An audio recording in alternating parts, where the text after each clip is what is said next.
So now let's see how we can work around with text frame link for overflowing text inside of Corel Draw.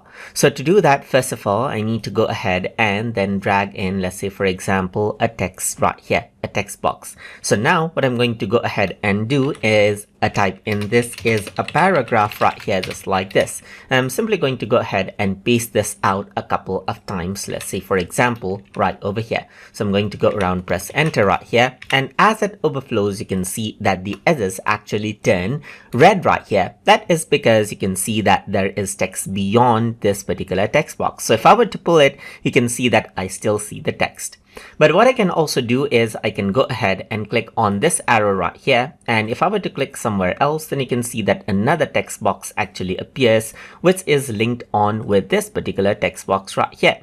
So I can go ahead and then, let's say, for example, pull this out around over here. So you can see that this is what you have. So now if I were to go ahead and then select this, I can go ahead and then push this out around over here, just like this, and pull it out around over here.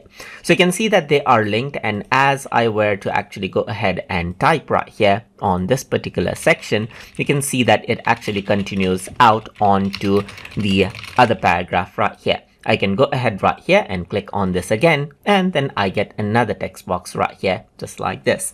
Now let me just press Ctrl Z right here, just like this, until I get to the first text box right here.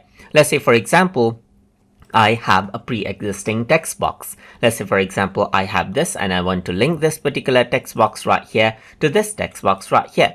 And in that case, I can go around over here, select this, and then click this right here. And then if I were to click on the pre-existing empty text box, you can see that it simply connects onto this particular text box right here. And this is how you can go ahead and then utilize text frame links for overflowing texts inside of Corel Draw. So I hope you guys learned something as always. And as always, please like, comment, share, and subscribe.